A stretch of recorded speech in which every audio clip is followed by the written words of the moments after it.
Selamat datang di kanal YouTube Oma Solusi Indonesia, Catatan Kehidupan. Pada kesempatan kali ini saya akan mulai membawakan segala hal yang terkait tentang kesehatan mental, khususnya ketika kita sedang menjalin sebuah hubungan. Dan video yang Anda tonton ini saya berikan judul, saya memakai bahasa Inggris karena menurut saya bahasa Inggris ini makna katanya lebih luas, tapi jumlah katanya itu sendiri lebih sedikit. Tapi ini juga saya tidak yakin bisa dimuat di tagline judul YouTube.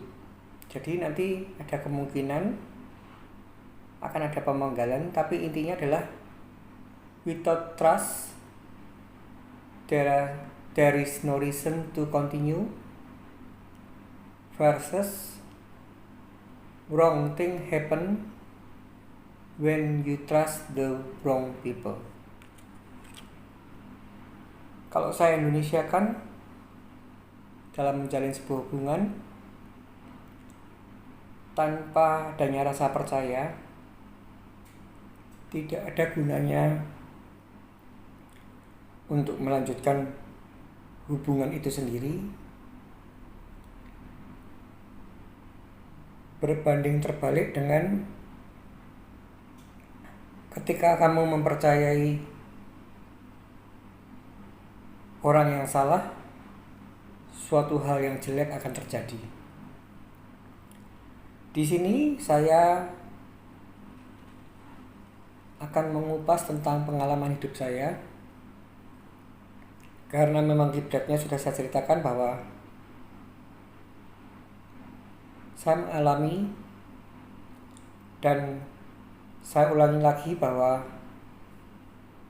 pembuatan tema ini tidak mengacu, saya tidak memberikan sebuah penghakiman, saya tidak memberikan sebuah pembenaran, pencitraan. Bahkan saya siap untuk menerima kritikan ataupun yang lebih ekstrim, hujatan, yang pada dasarnya nantinya itu adalah apabila ada orang yang mengalami situasi yang seperti saya sedang terjadi, tidak ada salah langkah. Saya sudah menceritakan bahwa di video saya sebelumnya sudah saya ceritakan tentang 5 tahun menjadi orang tua tunggal dan menjalin hubungan, dimana ketika kita ingin menjalin sebuah hubungan, itu yang paling pondasi, itu yang paling fundamental dan krusial adalah tentang komitmen dan tujuan kita menjalin hubungan itu sendiri. Dan sudah saya ceritakan, saat itu ada sebuah situasional, dan yang perlu Anda ketahui bahwa saya menangani kasus perceraian itu bukan yang pertama terhadap orang yang saya ceritakan yang sempat mengisi kehidupan saya. Saya mengatasi proses perceraian, khususnya menghadapi klien perempuan itu yang kesekian kalinya, tapi yang pasti lebih dari 5 orang, dan mungkin 6 orang yang kebetulan wanita ini akhirnya mengisi kehidupan saya, dan sampai akhirnya setelah 5 tahun kami putuskan untuk berhenti.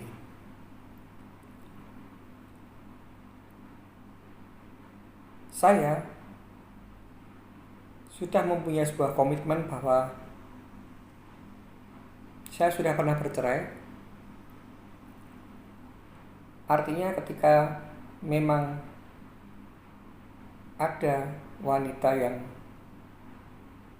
mungkin hadir dalam kehidupan saya, dipertemukan oleh Yang Kuasa, pastilah yang saya inginkan itu adalah wanita yang terakhir kali mengisi kehidupan saya sampai akhir hayat. Jadi saya tidak akan ceroboh, saya tidak akan mudah untuk memutuskan sebuah komitmen, karena saya tidak ingin kejadian perceraian terulang yang kedua kalinya. Dan di sini ketika saya bertemu dengan wanita yang 5 tahun mengisi kehidupan saya ini, satu hal yang sudah saya katakan untuk berkali-kali bahwa awal mulanya benar-benar saya tidak mengenal sosok wanita ini. Artinya saya bukan pihak ketiga, apalagi masuk dalam ranah istilah pria idaman lain. Yang saya ketahui dan yang saya alami adalah wanita ini mau bercerai dengan suaminya diakibatkan 2 faktor yang paling krusial, paling fundamental. Sudah saya ceritakan di 5 tahun menjadi orang tua tunggal dan menjalin hubungan, dan di mana di sana saya melihat, saya merasakan bahwa wanita ini dalam kondisi yang labil, perlu untuk pendampingan agar supaya wanita ini tidak mengalami salah langkah atau mental yang down, atau yang saya boleh katakan stres dan depresi. Berangkat dari awal yang benar, karena semua dokumen berkas sudah lengkap dan akan dimajukan untuk masuk ke gugatan perceraian di hari Senin, itu artinya sudah final. Kalau itu sudah dijalankan, proses sidang itu sendiri walaupun melalui tahap mediasi sudah diputuskan oleh wanita tadi, tidak akan ada yang namanya rujuk dan akan berlanjut sampai dengan keputusan cerai. Dan di sini yang menjadikan awal mula saya bisa dekat dan akhirnya membuat sebuah komitmen antara kita berdua, karena adanya problematika dadaan. Dadaan itu adalah tiba-tiba, ya, bahasa Indonesia tiba-tiba, di mana problematika tiba-tiba yang sering terjadi ini adalah problematika yang membuat saya anggap, jadi saya sudah katakan, saya anggap kalau kalau ada penonton kanal YouTube Omah Solusi Indonesia Catatan Kehidupan merasa saya bersalah, saya pun menerima dengan sukacita. Saya secara gentleman, silahkan Anda menulis di komentar, menghujat pun juga tidak apa-apa. Dia ditentang oleh orang tuanya, dan ketika orang tuanya tidak siap mental untuk menghadapi adanya perceraian yang akan dilaksanakan oleh anaknya, jatuh sakit. Dan di sini saya, bukan kami, ya, saya merasa bahwa ini bukan sebuah rekayasa. Saya merasa bahwa ini sebuah cobaan. Ini sebuah tantangan. Dan saya merasa bahwa ini hanya short term. Dan saya tidak menyangka problematika dadaan-dadaan tadi atau tiba-tiba tadi itu ternyata pada akhirnya harus melalui long term 5 tahun, dan akhirnya baru saya sadar, saya putuskan untuk berakhir. Di sini tema kita adalah tanpa rasa percaya tidak ada guna kita untuk melanjutkan hubungan, dan diverseskan dengan sesuatu akan terjadi, sesuatu yang jelek akan terjadi ketika kita percaya pada orang yang salah.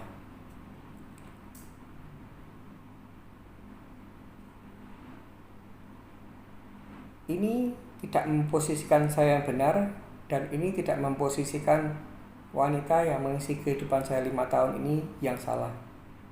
Tapi ini adalah sebuah topik di mana kita bisa mengambil intisarinya. Ketika kita sudah berkomitmen, oke, untuk sementara karena orang tua kamu sakit, kita pending menunggu sampai kira-kira 6 bulan. Dan setelah 6 bulan itu sendiri ada peristiwa yang masih harus ditunggu. Yang pertama proses kontrol, yang kedua adalah ketika itu anaknya beberapa bulan kemudian akan diwisuda. Dan wanita ini meminta toleransi kepada saya untuk memberikan waktu, meminta waktu sampai dengan anaknya yang terkecil ini wisuda, baru proses perceraian itu sendiri segera akan dilakukan apapun konsekuensinya. Entah itu kondisi orang tuanya membaik, setuju ataupun tidak setuju, ataupun kondisi orang tuanya memburuk, setuju ataupun tidak setuju. Dan ketika kita menjalin sebuah komitmen yang ada seperti itu, artinya rasa percaya itu wajib harus dilakukan. Karena dalam sebuah hubungan, jika penuh dengan intrik, penuh dengan rahasia, akan membuat hubungan itu sendiri akan tidak sehat, dan pada akhirnya jika mana banyak dusta akan membuat hubungan itu sendiri mempunyai 2 kemungkinan. Kemungkinan pertama, langsung berhenti total atau berakhir. Kemungkinan kedua, kalau orang yang merasa dibohongi, orang yang merasa mendapatkan perlakuan banyak intrik-intrik ini beretika baik, dia pasti akan langsung mempertimbangkan untuk berhenti. Tapi kalau orang yang merasa dibohongi, didustai, atau diperlakukan penuh intrik-intrik ini ada udang di balik batu, atau niatan jahat, atau yang penting kebutuhanku terpenuhi, atau cinta yang diberikan pada orang ini hanya sebatas have fun saja, ya itu bisa berlanjut. Dan ini saya ceritakan ada 5 peristiwa yang sudah saya kupas di 5 tahun menjadi orang tua tunggal dan menjalin hubungan. Di dalam sebuah proses hubungan, saya yakin jika Anda dan saya bukan kategori orang yang ingin menjalin hubungan itu hanya sebatas untuk have fun, pasti tidak mau untuk diduakan. Karena sifat cinta ini sendiri memang tidak bisa untuk dibagi. Dan ini beda sekali dengan yang namanya pencemburu atau posesif. Ini sangat beda. Kalau Anda mempunyai watak posesif atau pencemburu, itu artinya adalah imajinasi Anda sendiri yang membuat hal yang tidak ada kebenarannya atau itu hanya sebagai dugaan prasangka Anda olah dalam pikiran dan itu menjadi problematika. Tapi yang saya maksud dengan cinta yang murni itu sendiri, cinta yang benar-benar tulus adalah cinta yang tidak ingin untuk dibagikan atau berbagi cinta. Dan di sini kalau hari Senin itu proses pemberkasan dan pendaftaran persidangan masuk di pengadilan negeri, itu artinya sebenarnya kan sudah dipastikan bahwa wanita tadi akan segera menjalani prosesi sidang dan akan menjadi statusnya adalah janda. Dan ketika dia banyak berkonsultasi dengan saya tentang bagaimana tentang pertumbuhan anak-anak, bagaimana tentang segala hal yang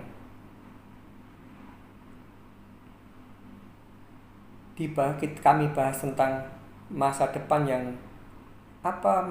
yang sebaiknya diambil ketika setelah bercerai, itu diungkapkan dan akhirnya kami saling mempunyai kecocokan, kedekatan, dan akhirnya kami memutuskan untuk berkomitmen.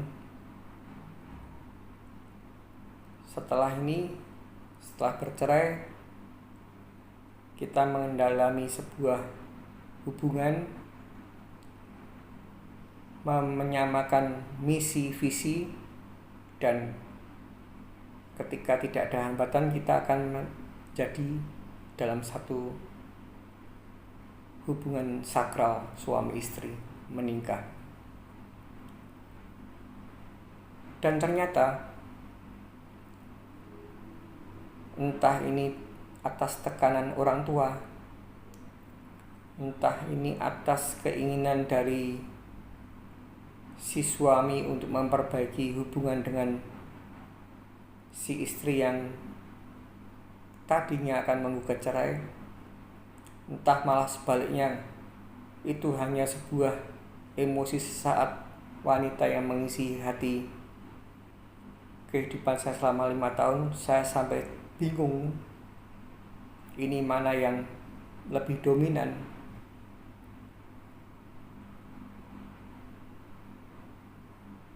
Memending perceraian itu sudah saya katakan bahwa karena mempertimbangkan kesehatan orang tuanya. Dan dalam prosesi perjalanan waktu yang boleh dikatakan cukup panjang, kalau proses kontrol ya seharusnya 6 bulan, dan dengan proses adanya karena kita sudah komitmen sampai dengan anaknya yang terakhir di wisuda itu kisaran 9 bulan. Itu saya simpulkan bahwa itu adalah momentum yang tepat untuk pendalaman tentang visi, misi, karakter, watak. Tapi ketika kita sudah melakukan sebuah komitmen, ketika kita sudah tahu sendiri tentang bahwa cinta itu tidak bisa dibagi, bahkan kata-kata yang masih sering terngiang-ngiang di telinga saya ketika saya mau pergi atau mau bekerja ataupun apa.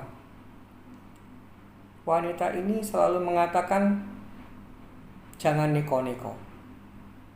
Ingat, jangan neko-neko. Jangan neko-neko itu adalah bahasa Jawa. Kalau kita bahasakan Indonesia, jangan macem-macem, jangan aneh-aneh. Artinya bahwa dia mengingatkan bahwa kamu jangan sampai tergoda wanita lain. Dan itu pun pastilah jauh sekali dengan karakter utama saya. Karena ketika saya masih menjalin kasih di SMA ataupun sedang berumah tangga ataupun dengan wanita yang mengisi hati saya selama 5 tahun dan akhirnya kita putuskan untuk selesai, saya tetap pegang komitmen.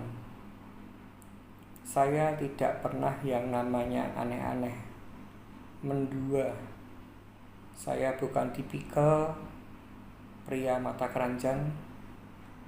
Saya bukan tipikal pria yang suka berpetualangan. Dan bahkan saya sudah mengatakan, dan ini tidak hanya, sebenarnya kelakuan saya ini tidak kurang-kurang dengan wanita ini. Ketika zaman itu kita menggunakan BlackBerry dan kami mulai mengalami pergantian menggunakan Android ataupun iPhone, saya sudah mengatakan pada wanita ini bahwa kamu tidak perlu khawatir tentang hal tersebut.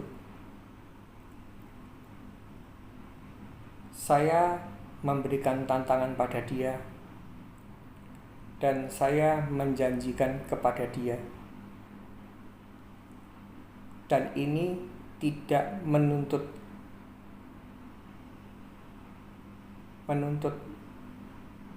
perbuatan yang sama, dalam arti asal. Jadi ini tanpa syarat. Kamu boleh setiap saat membawa handphone saya. Kamu boleh setiap saat mewakili menjawab, baik itu handphone melalui voice ataupun chat. Kamu cukup mengucapkan, ini dari umpama analog, Andi, chat kamu gini, dijawab apa. Kita analogkan, misalkan ini dari, misalkan Mama, chat ini, kamu mau jawab apa? Saya sampai berani menantang demikian, karena memang saya tidak pernah neko-neko. Jadi saya sejak dulu, zaman dulu masih model SMS ataupun handphone yang jadul itu pun, saya tidak pernah mempassword handphone. Karena memang saya tidak punya tipikal hal seperti itu. Tapi sebaliknya yang terjadi,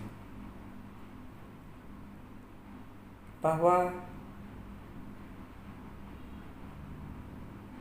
komitmen atau rasa percaya yang ketika itu mulai bersemi, mulai kita bangun bersama, saya tidak punya teman dekat. Wanita ini punya teman dekat banyak, baik yang di Solo maupun yang bukan di negara Indonesia. Semuanya diceritakan dengan saya dan saya sangat gembira. Itu artinya dia masuk dalam komitmen yang bisa dipercayai. Saya mau pergi dengan Kita analogkan A, wanita. Saya mau pergi dengan saya analogkan L, wanita. Dan kemanapun dia juga ngomong, kemana ya. Dan itu sangat mengembirakan hati saya, dan saya pun juga melakukan hal yang sama. Tapi satu hal yang terjadi, dan entah itu karena ingin menjaga hati saya, atau memang ini ada tujuan yang disembunyikan dari saya, yaitu tentang kepergian dia atau kebersamaan dia dengan suaminya sebelum atau sedang menanti proses menunggu tadi. Ada 5 kejadian yang akhirnya saya putuskan untuk berhenti. Dan 5 kejadian ini hati saya terluka, dan hatinya wanita yang mengisi kehidupan saya 5 tahun ini juga terluka. Dan di sini saya akan menceritakan tidak untuk penghakiman, tapi silahkan Anda ambil intisarinya sendiri. Kejadian yang pertama,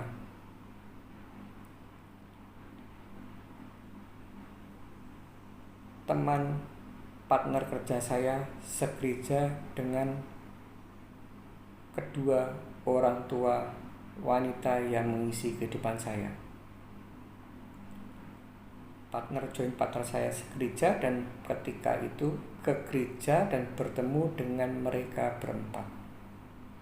Papa mamahnya, wanita yang mengisi hati saya selama 5 tahun, dan suaminya. Dan saya secara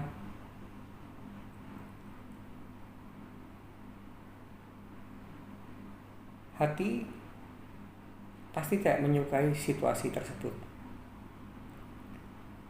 karena kan kamu kan mau bercerai, kenapa masih bersama? Dan itu juga melanggar prosedural prasyarat bercerai itu sendiri. Dan itu tidak diungkapkan kepada saya. Jadi saya taunya dari joint partner saya. Dan ketika itu saya sudah ceritakan di 5 tahun sebagai orang tua menjalin kasih. Itu poin pertama, di mana dianggap pelanggaran komitmen, dianggap masuk ke wrong things happen when you trust the wrong people juga bisa. Kemudian kejadian yang kedua, ketika malam All and New tahun 2016,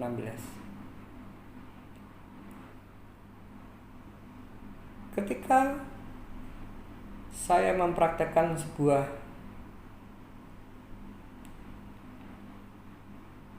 model terapi tentang bagaimana cara menghidupkan spiritual love. Seperti yang sudah saya ceritakan, pengakuannya si wanita ini adalah hanya ber-all and new dengan kedua anaknya. Tapi ketika getaran itu saya rasakan ketika semacam meditasi atau semacam melatih kesadaran penuh dalam berpikir, melatih kejernihan dalam merasakan. Saya merasakan bahwa ini tidak seperti yang dia katakan. Dan saat itu pula, sebelum saya melakukan sebuah tindakan yang dia anggap wanita ini menganggap saya menyakiti hatinya. Saya sudah menanyakan pada wanita tadi, dan itu sudah saya lakukan sejak kejadian peristiwa gereja. Apapun yang terjadi, kalau kamu memang harus berada dengan suamimu, tolong saya kabari. Bahkan itu sudah saya buktikan ketika anaknya wisuda, ketika proses perceraian itu belum dimulai, ketika mereka harus bersama.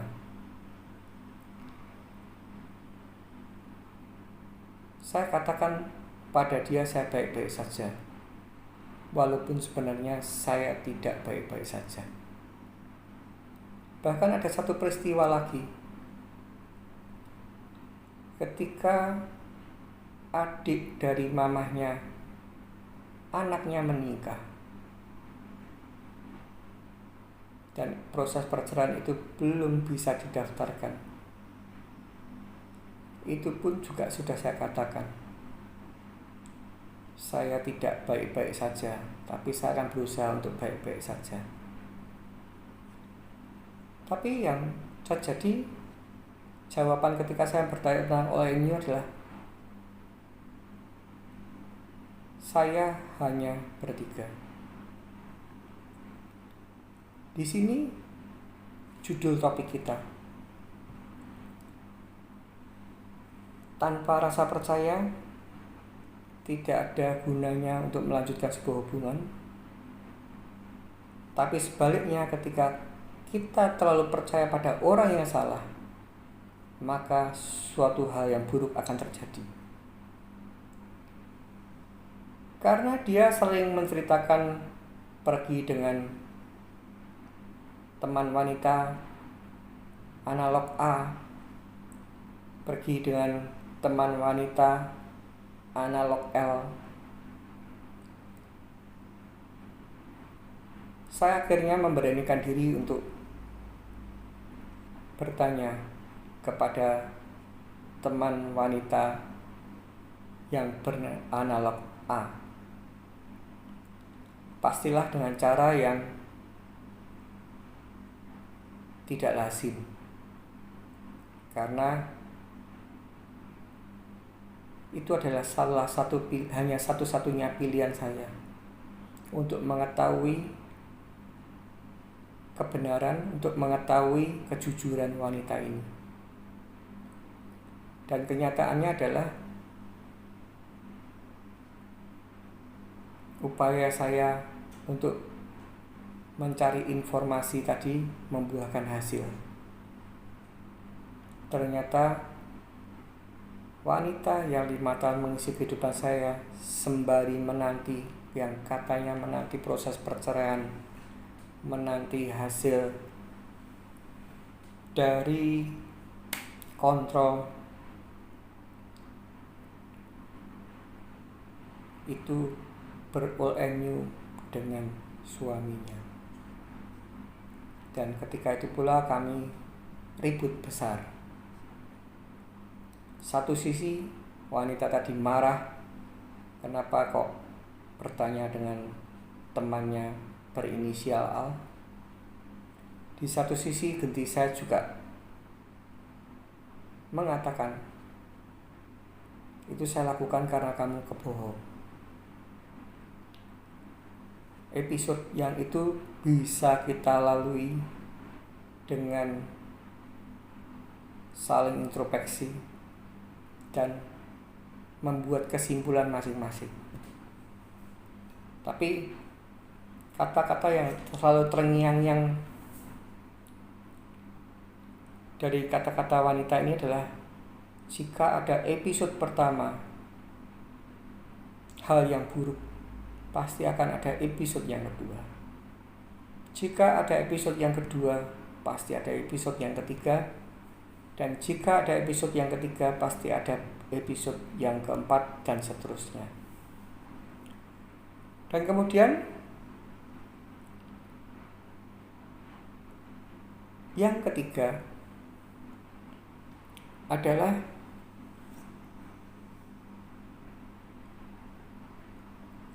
kehidupan ini kan ada orang yang suka dengan kita, dan pasti ada orang yang tidak suka dengan kita. Dan kebetulan sudah saya katakan bahwa orang tua wanita ini dari asli Solo. Orang tua saya juga asli Solo. Dan mereka masing-masing adalah keluarga besar yang sama-sama paling tidak saling kenal. Ketika oma saya meninggal dunia di tahun 2011 atau 2012, setelah meninggal dunia terjadi pembagian warisan dan akhirnya ada perpecahan dari persaudaraan keluarga almarhum papa saya, dan salah satunya menjadi oposisi dengan keluarga kami. Dan momentum ini sepandai-pandainya kita menyimpan bangkai, pasti akhirnya akan bau juga. Dan sudah saya katakan bahwa sejak mulai tahun kedua, tahun ketiga itu saya benar-benar sudah mengakui bahwa ini hubungan yang tadinya benar menjadi salah. Ini sudah masuk menjadi sebuah hubungan cinta terlarang. Dan tidak di akhir tahun, tapi di pertengahan tahun, dia mengatakan akan pergi dengan anaknya untuk refreshing, karena dia mempunyai tingkat jenuh yang luar biasa dan dia minta refreshing. Dan saya tidak pernah untuk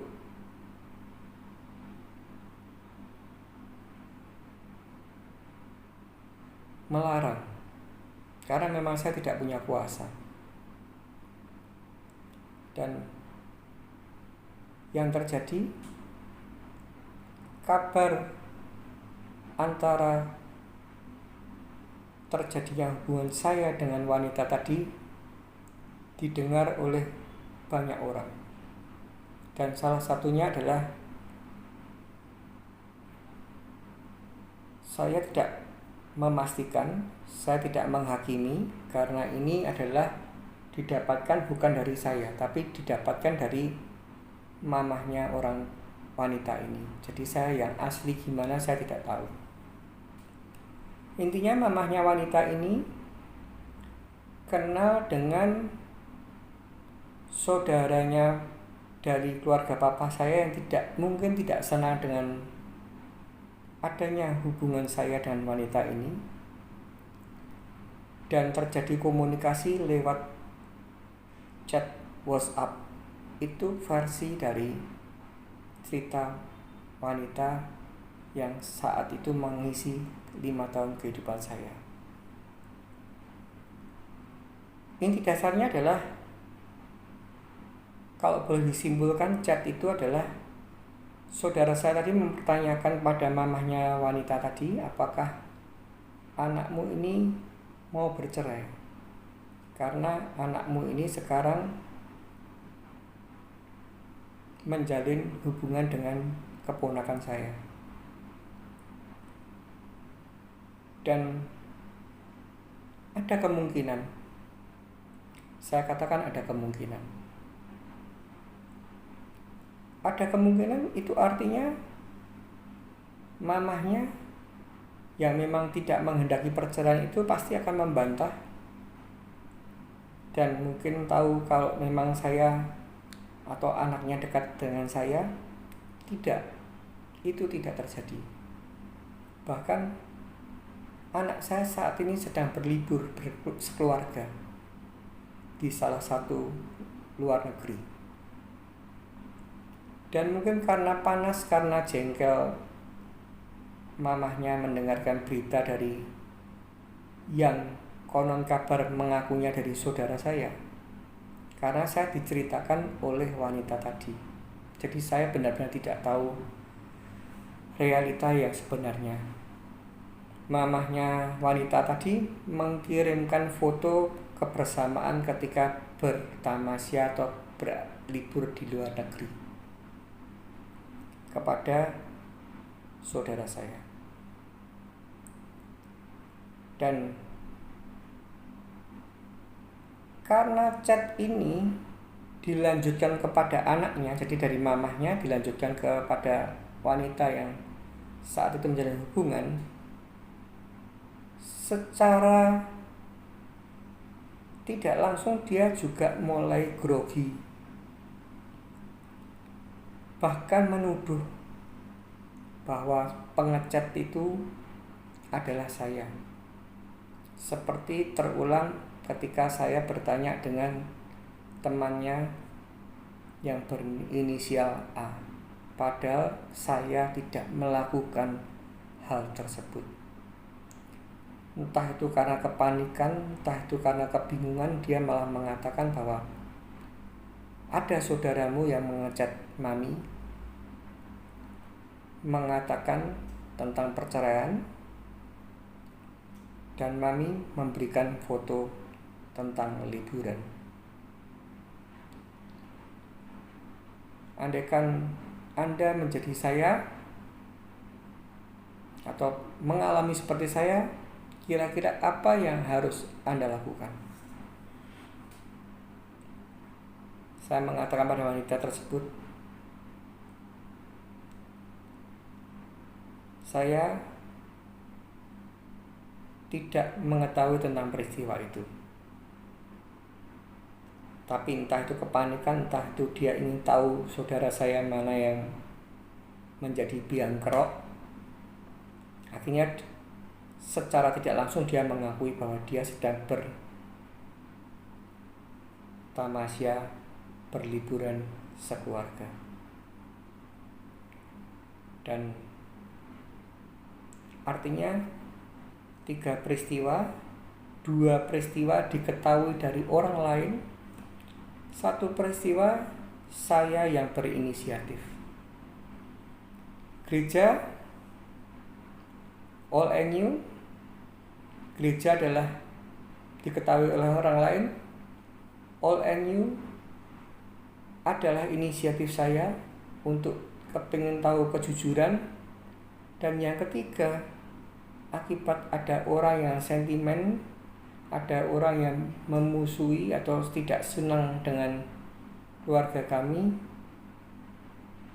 ada niat untuk melaporkan kepada mamahnya, dan akhirnya dijawab dengan foto liburan keluarga. Dari 3 rangkaian peristiwa ini, saya sudah semakin yakin bahwa kita ini dalam hubungan yang salah. Akan tetapi sudah saya katakan pada Anda semua di 5 tahun menjadi orang tua dan menjalin hubungan, bahwa ketika itu wanita ini sedang mengalami sakit juga. Jadi yang sakit itu 3 orang. Papa mamahnya, dia sendiri. Adanya kista yang didiagnosa bisa menuju ke kanker. Sehingga saya masih ada rasa hati nurani, ada rasa ingin untuk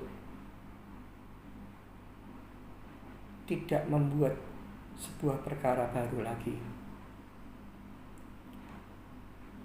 Tapi ketika itu sudah masuk ke tahun keempat dan ternyata apa yang dikomitmenkan, apa yang dijanjikan selalu diingkari. Ada satu peristiwa lagi ketika mendadak terjadi kecelakaan mobil. Anaknya kecelakaan mobil. Dan saya sudah, ketika mendengarkan adanya peristiwa kecelakaan mobil itu, saya sudah pastikan, saya sudah pasti jamin, tidak mungkin yang akan menjenguk, yang akan melihat tentang adanya kecelakaan ini hanyalah wanita yang 5 tahun mengisi kehidupan saya. Dan saya katakan pada dia, kalau ada suamimu, tolong kamu beritahu saya, daripada nanti saya mendengarkan dari orang lain. Dan ternyata itu pun ditegaskan, tidak ada papahnya anak ini, hanya saya. Dan itu adalah final decision saya. Final decision saya setelah membaca sebuah kata bijak. Terkadang kita harus melakukan sesuatu hal yang salah untuk sebuah alasan yang tepat. Sometimes we do the wrong things for the right reason.